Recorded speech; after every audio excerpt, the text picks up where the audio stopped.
Olá! Superlotação, má qualidade das instalações, atendimento deficiente na saúde, violações várias. Segundo o Supremo Tribunal Federal, o país peca ao não cumprir direitos básicos, constitucionais mesmo, das pessoas presas. A audiência pública no Senado debateu o Plano Nacional de Política Criminal e Penitenciária, que propõe caminhos para a superação da crise no sistema carcerário do país.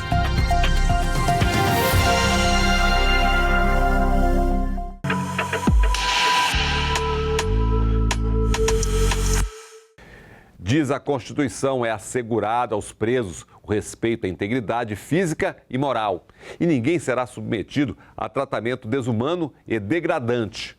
O preso está sob responsabilidade do Estado, que deve garantir condições dignas para a população carcerária. O alerta veio do STF, que pede soluções. Não foi o Supremo Tribunal Federal que constatou, o Supremo Tribunal Federal declarou aquilo que nós já sabíamos, aquilo que já se tem demonstrado, que é o estado de coisas inconstitucional no sistema prisional. Esse sistema prisional que está aí, senadora Leila Barros, mata. O sistema prisional que está aí cancela pessoas para o resto da vida. Uma ação de descumprimento de preceito fundamental é o reconhecimento de que estamos a discutir uma situação de desagregação estrutural grave no nosso país. E nós temos uma grande oportunidade que foi posta para a nossa geração. Senadora, a senhora faz parte desse processo pela sua iniciativa. Nós contribuirmos e buscarmos os caminhos e as soluções para um problema que é um problema histórico. O Brasil tem a terceira maior população carcerária do mundo. Hoje, são mais de 800 mil pessoas em cumprimento de pena. Em 2 décadas, o número de presos no país aumentou em 257%. E o déficit de vagas já é de 236 mil. E atenção, cerca de 25% são presos provisórios, isto é, não estão condenados, o que agrava a explosão carcerária. Quando o Supremo Tribunal Federal, ele admite, estamos operando à margem da lei maior, das leis infraconstitucionais e dos tratados internacionais que o Estado brasileiro ratificou e comprometeu-se a cumprir perante a comunidade internacional, é porque este desarranjo é de tal monta significativo que esta obra, que esta necessidade de repensar esse sistema prisional não pode ser confiada a um, a outro ou a exclusivos atores, senão a toda a sociedade. Embora haja boas práticas que conseguem fazer o convívio adequado entre segurança versus ressocialização e reintegração, há diversos exemplos desses. É fato que também há inúmeros outros exemplos de violações de direitos, de sistemas desorganizados, de sistemas que precisam se adequar aos preceitos constitucionais. Falando de um sistema prisional que há muito deixou de ter sua funcionalidade e a sua forma de realização, tal como a própria lei aprovada no parlamento, como as expectativas da população brasileira sempre desejaram fosse esse sistema prisional o mais adequado e o mais empenhado em devolver cidadãos para a sociedade. Celas superlotadas, dejetos, doenças, violência. O sistema não tem sido capaz de atender à legislação. E debates sobre as condições da população carcerária têm perdido espaço na agenda política do país. Em algum momento, quando essa crise ficou ainda mais aguda, nós perdemos espaço para discutir aquilo que tem sido o motor dos problemas do sistema penitenciário.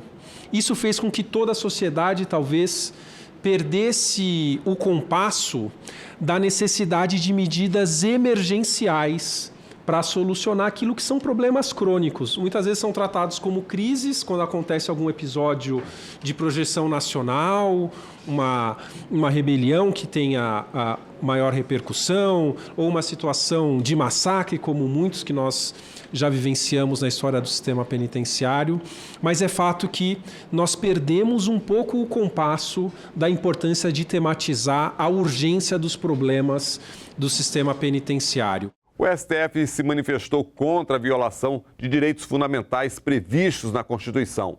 E daí surge o Plano Nacional de Política Criminal e Penitenciária, denominado Programa Pena Justa. A coordenação é do CNJ, o Conselho Nacional de Justiça, e tem como objetivo acompanhar a política penitenciária nos estados, municípios e no Distrito Federal, na busca de solução para a crise carcerária. É aí, senadora, que o desafio, então, passa a tomar de forma central o prumo de trazer medidas concretas para enfrentar o problema.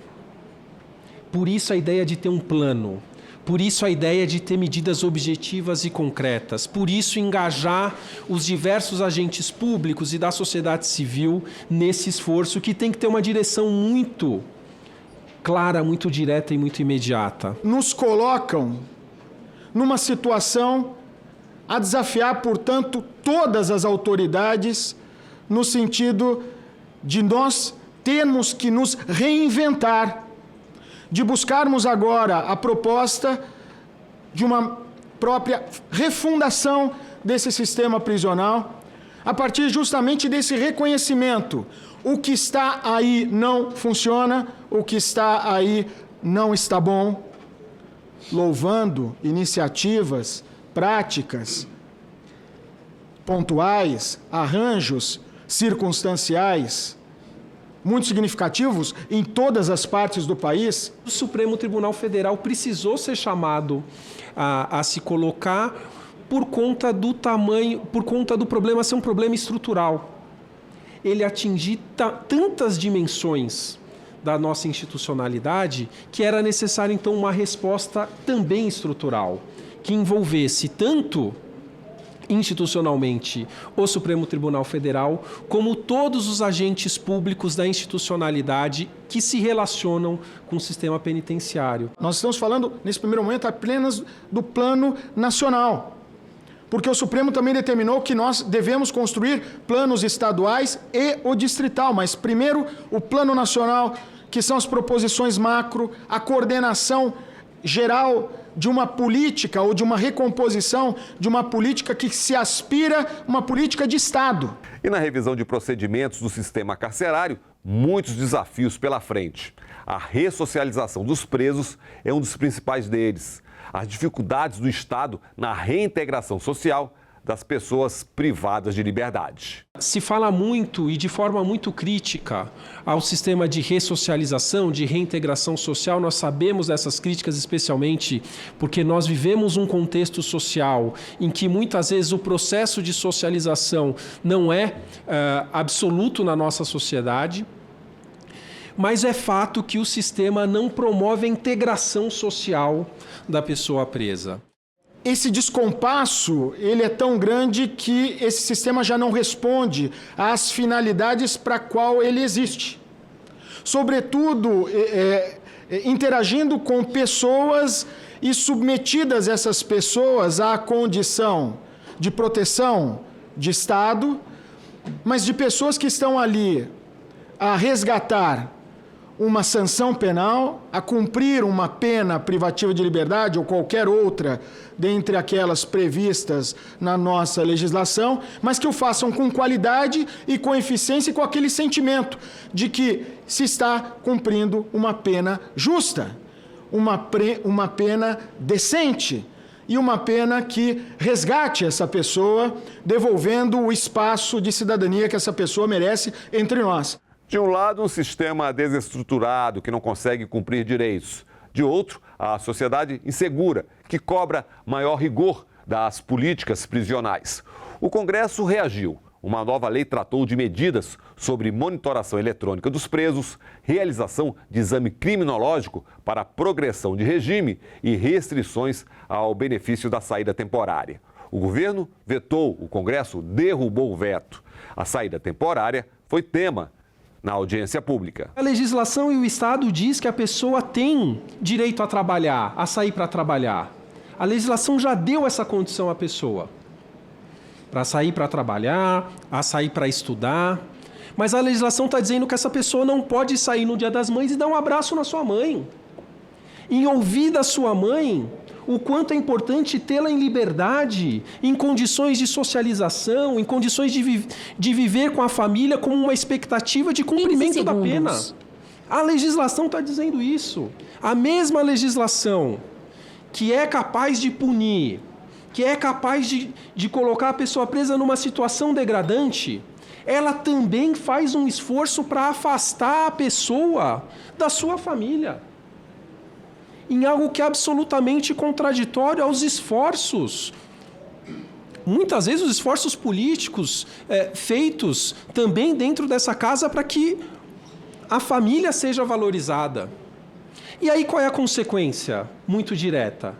A consequência é o agravamento dos problemas. Nós sabemos que tem pessoas algumas pessoas dificilmente vão se recuperar, vão se reintegrar bem ao convívio social, mas existem inúmeras outras, várias outras. No caso da saída temporária, por exemplo, em média, 97% dos internos retornam para as unidades prisionais e sem nenhum tipo de ocorrência.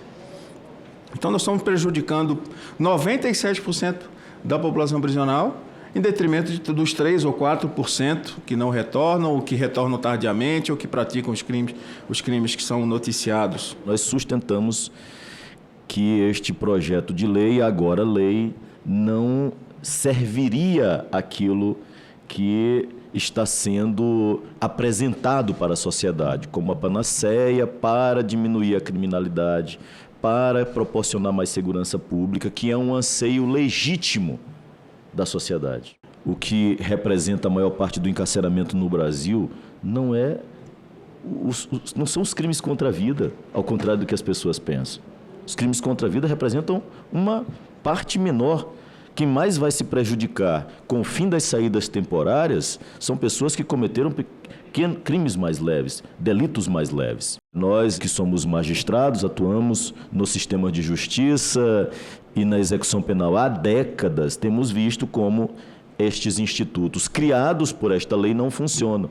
Outro item da lei também abordado na audiência, o exame criminológico para a progressão de regime de pena. Especialistas apontaram riscos e fizeram críticas à eficácia e ao custo da iniciativa. A ciência demonstra que exame criminológico não atinge aos objetivos propostos pela legislação. Não atende a esses objetivos. Não há um exame, não há um método científico capaz de ser preditivo em relação à capacidade de uma pessoa cometer ou não um crime.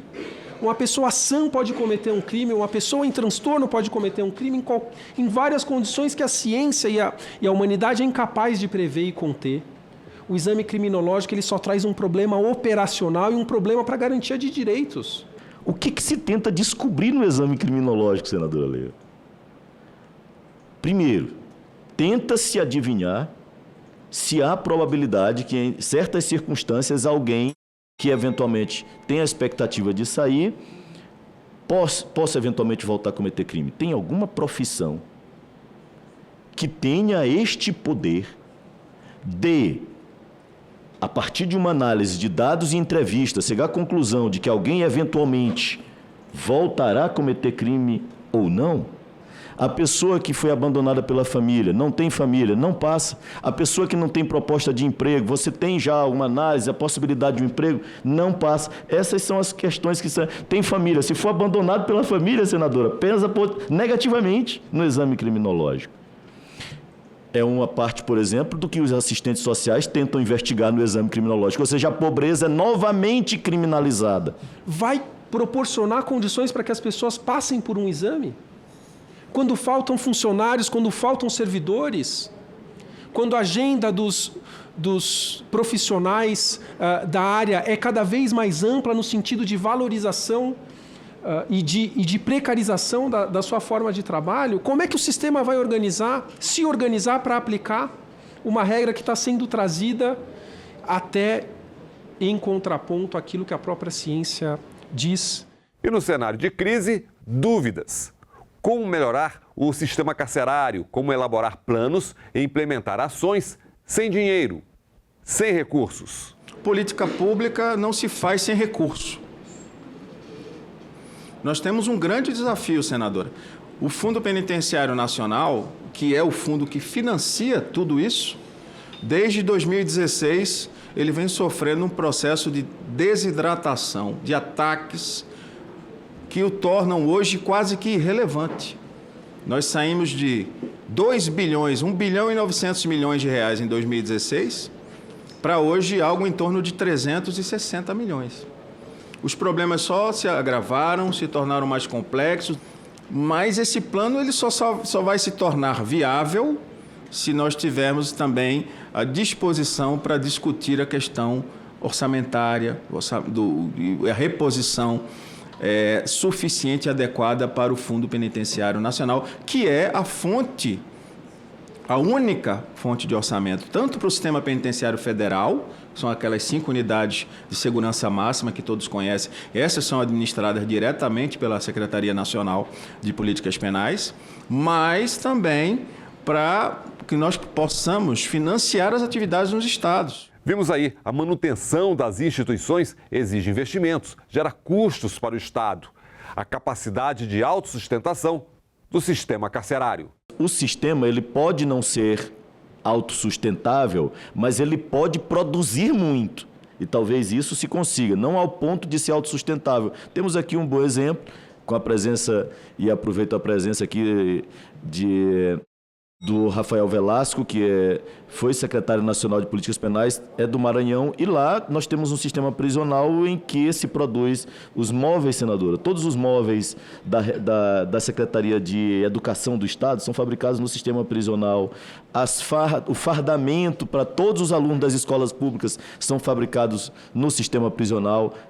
As ruas são calçadas, um projeto Rua Digna, com o calçamento feito no sistema prisional. Não vou dizer, não tenho aqui a ilusão, a utopia de que vai ser autossustentável, mas precisamos incentivar o trabalho. Aí, isso sim, senadora. Isso sim, senadora Neira, diminui criminalidade. Isso sim, senadora, afasta as pessoas das facções. Isto sim proporciona segurança pública. Privatização dos presídios. Abrir espaço para a iniciativa privada. Seria uma solução? Eu, senadora, me manifesto contrariamente a essa tendência, essa proposta. É algo que já foi experimentado e deu errado, por exemplo, nos Estados Unidos.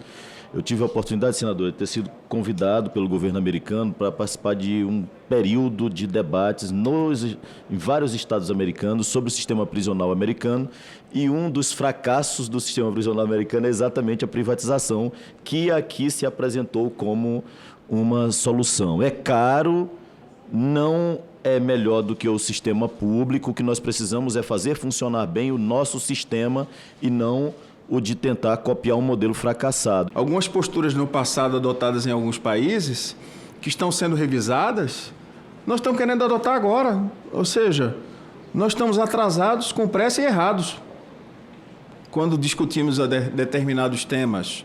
Né? A privatização em si, eu não tenho preconceito nenhum contra a privatização, se alguém acha disso.